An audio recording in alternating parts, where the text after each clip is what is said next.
డోర్వేకి స్వాగతం. A manual to self. సూచనలు లేదా సమాచారాన్ని అందించే స్వీయ శోధన సాధనం. సో, హ్యూమను ఎవల్యూషన్‌లో ఒక డ్రాస్టిక్ చేంజ్ ఏమిటయ్యా అంటే, తను ఇప్పటిదాకా ఇన్‌స్టంట్‌గా యానిమల్ లాగానే బతికిన వాడు, కరుణ, దయ, ప్రేమ ఇలాంటి తత్వాలు డెవలప్ చేసుకోవటం. సో, తద్వారా సఫరింగ్ లేకుండా ఒక ప్రపంచాన్ని సృష్టించాలి అనుకోవటం. ఒక ఆదర్శప్రాయమైన ఒక ఇమాజినరీ హ్యూమన్‌ని క్రియేట్ చేసుకొని, అది పొందటానికి ఒక వ్యవస్థలు తయారు చేసుకున్నాడు. ఈ వ్యవస్థలు ఏదైతే డ్రైవింగ్ ఫోర్స్ ఉందో లైఫ్‌కి, యాక్టివిటీస్‌కి దాన్నే వాడుకున్నాడు. ఏ డ్రైవింగ్ ఫోర్సెస్ ఉన్నాయి మనకి? Fear, Dzire. వాడు ఏ వ్యవస్థలు తయారు చేశాడు? సామాజిక వ్యవస్థ తయారు చేశాడు. సోషల్ స్ట్రక్చరు, రిలిజియస్ వ్యవస్థ తయారు చేశాడు. మతపరమైన రిలీజియస్ అంటే రిలేట్ చేయటం అన్నమాట. ఒక ఇమాజినరీ స్టేట్‌ని మనకి ఇమాజిన్‌గా రిలేట్ చేయటం రిలీజియస్ వైస్. అలాగే వీటి నుంచి డూస్ అండ్ డోంట్స్ కింద తయారు చేసుకున్నాడు. మోరల్స్. ఈ మోరల్‌ని పరిరక్షించటానికి న్యాయ వ్యవస్థ తయారు చేసుకున్నాడు. కానీ అసలైన రూట్ కాజ్ ఏమిటి అంటే తను human body and mind with something X. ఆ సంథింగ్ ఎక్స్ ఏమిటి అంటే డివైన్ ఫ్రాగ్మెంట్. డివైన్ ఫ్రాగ్మెంటు నీలో ఇంపోర్టెడ్ అవ్వటం వల్ల నీకు కంపాషను, కైండ్‌నెస్సు, లవ్వు ఇవన్నీ క్రియేటివిటీ అనేది ఎగ్జిబిట్ అవుతోంది. నీ యొక్క బాడీ అండ్ మైండ్‌కి కొన్ని లిమిటేషన్స్ ఉన్నాయి కాబట్టి, ఆ లిమిటేషన్స్ బట్టి ఆ క్యారెక్టర్ బిహేవియర్ బయటికి ఎగ్జిబిట్ అవుతోంది. అంటే ఒక అంతర్గతంగా ఒక కాన్ఫ్లిక్ట్ జరుగుతుందన్నమాట. మెటీరియల్ పార్ట్‌కి, నాన్ ట్రాన్సెండెన్స్ పార్ట్‌కి. సో, టార్గెట్ ఆఫ్ లైఫ్ ఏమిటి? To get happiness and avoid suffering. ఇక్కడ ఇంపార్టెంట్ పాయింట్ ఏం జరుగుతోందక్కడ? అబ్జర్వేషన్ చూస్తే హ్యాపీనెస్ స్టేట్ ఏమో విత్ రెస్పెక్ట్ టు టైమ్ తగ్గిపోతూ ఉంటుంది. బట్ సఫరింగ్ ఏమో ఇంక్రీజ్ అవుతూ ఉంటుంది.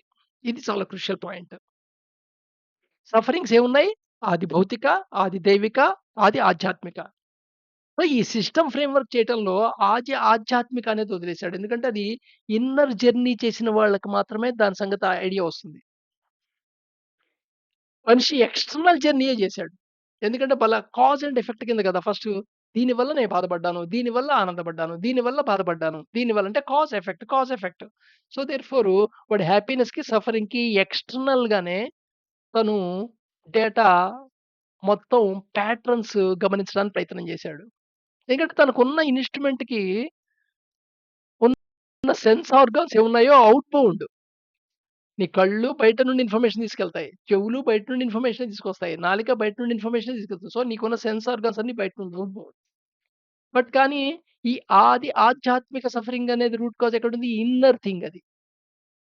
So, inner state. So, inner journey introspection అనే దానికి తను సమయం వెచ్చించలేదు కాబట్టి, ఎవరైతే ఆ ఇంట్రోస్పెక్షన్‌కి వెచ్చించారో వాళ్ళని మనం మునులు, ఋషులు అంటుంటాం. సో, వీళ్ళ అబ్జర్వేషన్ బట్టి కొన్ని కొన్ని దీనికిది అంటే టోటల్‌గా వాళ్ళు చెప్పిందేంటంటే ఏదైతే ఎగ్జిస్టెన్స్ యొక్క లాస్ ఉన్నాయో, ఆ లాస్‌కి లోబడి అలైన్ అయ్యి నీ లైఫ్ యాక్టివిటీస్ ఉండాలి. ఈ ఎగ్జిస్టెన్స్ యొక్క లాస్‌కి లోబడి నీ లైఫ్ యాక్టివిటీస్ గనక ఫ్రేమ్ చేస్తే ఒక సిస్టమ్ కింద దాన్ని మనం సనాతన ధర్మం అంటాం. కానీ అలాంటి సిస్టమ్‌ని ఇంప్లిమెంట్ చేస్తున్నప్పుడు ప్రతి సిస్టమ్‌కున్న ప్రాబ్లమ్సే ఉంటాయి దానికి. ఎందుకంటే నీ యొక్క బాడీ అండ్ మైండ్ ఎక్స్‌టర్నల్ ఇదే ఆధారపడింది. ఎక్స్‌టర్నల్ ఇన్పుట్ మీద ఆధారపడింది. అండ్ నీ యొక్క మోటో ఏమిటి? Getting happiness, avoid suffering. నీ డ్రైవింగ్ ఫోర్సెస్ ఏమిటి? Fear and desire. దేర్‌ఫోరు ఈ ఏదైతే సిస్టమ్స్ ఇంప్లిమెంట్ చేసుకున్నారో, ఆ సిస్టమ్సు కొంతవరకు ఆది భౌతిక లేదా ఆది దైవిక సఫరింగ్‌ని కొంతవరకు తగ్గించింది. 100% ఫెయిల్ అయిందని నేను చెప్పట్లే. కానీ ఆది ఆధ్యాత్మిక సఫరింగ్ ఒక రూట్ కాజ్‌ని టచ్ చేయకపోవటం వలన అది ఇన్నర్ జర్నీ ద్వారానే సాధ్యం. ఇంట్రోస్పెక్షన్ ద్వారానే. దాని వలన అనుకున్నది ఫలితం రాలేదు. పైగా 3 కొత్త సఫరింగ్‌కి రూట్ కాజెస్ వచ్చాయి. ఏమిటవి? Comfort, identity, ignorance. So, therefore వీళ్ళు ఏ స్థితి నుండి ఒక బి స్థితికి అంటే హ్యూమన్ స్థితి నుండి హ్యూమన్ బీయింగ్ అనే స్థితికి ఒక ఆదర్శమైన స్థితికి వెళ్ళటానికి తయారు చేసుకున్న సిస్టమ్స్ ఏం చేయాలంటే స్ప్రెడ్ అయ్యి 3 ఇది బైపోలార్ కాదు. 3 రకాల నేచర్‌ల మధ్య డిస్ట్రిబ్యూషన్ అయిపోయింది. సో, కేవలం ఇన్‌స్టంట్ బేస్ చేసుకొనే లైఫ్ యాక్టివిటీలు నడిస్తే యానిమలిస్టిక్ అంటాం. జంతువులు ఇన్‌స్టంట్ బేస్ కింద చేస్తాయి. అలా కాకుండా తన స్వార్థంతో తను మేలు ప్రపంచమైనా గాని, ఈ ఎగ్జిస్టెన్స్ కూడా ఏమైనా గాని అన్నట్టుగా యాక్టివిటీస్ చేసుకుంటూ పోతే వాళ్ళని డెమోనిక్ అంటాం. రాక్షసతత్వం అని చెప్తాం నేచరు. అదే కొంతవరకు ఎలైన్ అయ్యి అంటే పూర్తి ఎగ్జిస్టెన్స్ యొక్క అన్ని రూల్స్‌తో ఎలైన్ కాదు. బట్ సర్టెన్ పార్ట్‌తో మటు ఎలైన్ అయ్యాడు. బట్ స్టిల్ మిస్సింగ్ ఏమిటయ్యా అంటే ఈ సిస్టమ్‌లో ఆది ఆధ్యాత్మిక అనే మ్యాటర్‌ని ఇన్కార్పొరేట్ చెయ్యకపోవటం వల్ల సక్సెస్‌ఫుల్ మనిషొస్తాడు. కానీ ఇన్నర్ ఫుల్‌ఫిల్‌మెంట్ ఫీల్ కాడు వాడు. సో, ఈ ప్రపంచంలో ఉన్న పాపులేషన్ అంతా ఈ యొక్క ట్రయాంగిల్‌లో ఏదో ఒక స్టేట్‌లో ఉంటారు. లేదా వాళ్ళ లైఫ్ యాక్టివిటీస్ ద్వారా ఒక స్థితి నుండి ఒక స్థితికి మార్పు చెందుతుంటారు. లేదా ఒక మూవ్‌మెంట్‌లో యానిమలిస్టిక్‌గా ఉంటారు. ఒక మూవ్‌మెంట్‌లో డెమోనిక్‌గా ఉంటారు. ఒక మూవ్‌మెంట్‌లో సక్సెస్‌ఫుల్‌గా ఉంటారు. బట్ ఏ కేస్‌లోనూ ఇన్నర్ ఫుల్‌ఫిల్‌మెంట్ స్థితిలో ఉండరు. సంపూర్ణ సాధించినట్టుగా ఉండదు. అందుకని వీళ్ళందరిని ఏమని చెప్పొచ్చంటే సైకలాజికల్ బీయింగ్స్ అని చెప్పొచ్చు. సో, యానిమల్ నుండి హ్యూమన్ డెవలప్ అయిన తర్వాత డివైన్ ఫ్రాగ్మెంట్ ఇన్కార్పొరేట్ అయిన తర్వాత సిస్టమ్ ఫార్మ్ అయిన తర్వాత సిస్టమ్ యొక్క ఆబ్జెక్టివ్ ఏదుందో అది అచీవ్ కాకుండా సైకలాజికల్ బీయింగ్ కింద మిగిలిపోయాడు మనిషి. సో, దేర్‌ఫోర్ నీ యొక్క యానిమలిస్టిక్ నేచర్‌ని, నీ యొక్క డెమోనిక్ నేచర్‌ని, నీ యొక్క ఇన్నర్ ఫుల్‌ఫిల్‌మెంట్ ఉన్న వెలితిని ఈ మూడిటిని రెక్టిఫై చేసుకుంటూ వెళ్ళటానికి ఉన్న మార్గాన్నే యోగ మార్గం అంటారు. అంటే ఒక రకంగా చెప్పాలంటే కోర్ సనాతన స్ట్రక్చర్ అన్నమాట. ఈ స్ట్రక్చర్‌లో ఫాలో అయిన వాళ్ళు హ్యూమన్ బీయింగ్స్ అయ్యారు. దీనికి అడ్డేమిటి అంటే సఫరింగ్‌ని అవాయిడ్ చేయటానికి సిస్టమ్ డెవలప్ చేసుకుంటే తద్వారా డెవలప్ అయిన కొత్త సఫరింగ్. ఏమిటవి? Comfort, identity and ignorance. ఈ 3 డెవలప్ అవ్వడానికి కారణం ఏమిటి? ఆది ఆధ్యాత్మిక సఫరింగ్ అనే రూట్ కాజ్‌ని చేయకపోవడం. అంటే ఎక్స్‌టర్నల్‌గానే మోడిఫై చేస్తే I will get happy and సఫరింగ్‌ని అవాయిడ్ చేయగలను అనుకునే అజ్ఞానం.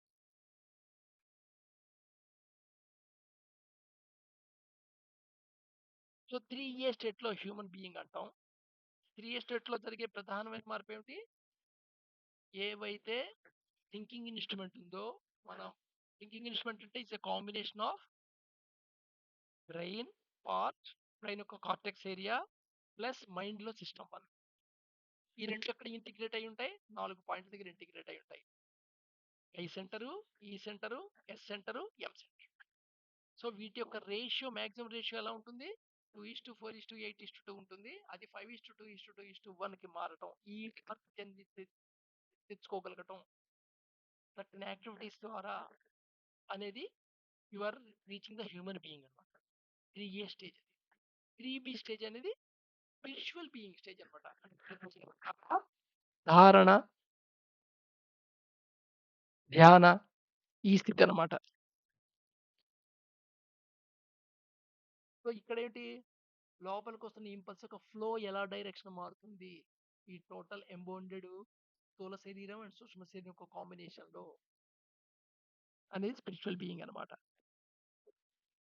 3 సి స్టేజ్‌లో డివైన్ బీయింగ్ అన్నమాట. ఇది ధ్యాన అంటే సమాధికి సంబంధించిన స్థితికి సంబంధించిన స్టేట్ అన్నమాట. సో, అప్పుడు డివైన్ బీయింగ్, స్పిరిచ్యువల్ బీయింగ్ గురించి మనం ఆలోచించొద్దు. జస్ట్ ఈ హ్యూమన్ బీయింగ్ అవుతున్న పాత్‌లో కొంత ముందుకు ఫార్వర్డ్ అయ్యి కొంత లెవెల్ నీతో పోల్చుకుంటే, కంపారిజన్ చేసుకుంటే, నీతో పోల్చుకుంటే, కొంత లెవెల్ ముందుకెళ్ళిన వాళ్ళని చూస్తే వాళ్ళే మహానుభావుల్లా కనబడుతుంటారు. జస్ట్ హ్యూమన్ బీయింగ్ స్టేట్‌కి రీచ్ అయిన వాడు మనకు ఆల్‌మోస్ట్ సిద్ధ పురుషుల్లా కనబడతాడు. నిజానికి సిద్ధ పురుషుడు డివైన్ బీయింగ్ అయినవాడు. ఎందుకంటే మనం చాలా ఫార్ బిహైండ్ లెవెల్‌లో ఉన్నాం కాబట్టి. సో, ప్రెజెంట్‌లో ఎవరైనా పెద్ద పెద్ద ఆధ్యాత్మిక గురువుల కింద కనబడుతున్నారంటే వాళ్ళందరూ ఏంటంటే నీకంటే కొంచెం ఈ హ్యూమన్ బీయింగ్ లోక మార్గంలో నీకంటే హెడ్‌లో నడుస్తున్న వాళ్ళు. ప్రతి వాళ్ళు ఈ మార్గంలో ఉన్నవాళ్ళే. ఎందుకంటే ఎగ్జిస్టెన్స్ ఒక ఫ్రేమ్ వర్క్ రు లాస్ ఎలా ఉంటాయంటే, ఈ జన్మ కాకపోతే నెక్స్ట్ జన్మ కాకపోతే ఆ జన్మ మొత్తం మీద ఏదో ఒక జన్మలో నిన్ని ఆ మార్గంలో పెడతాయి.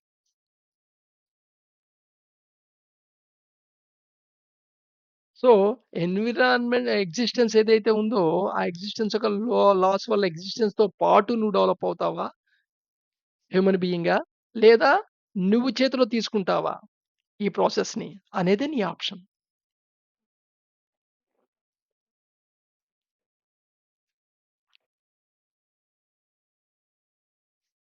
సో, ఏ నాలెడ్జ్ అయినా సరే అది ఇంప్లిమెంట్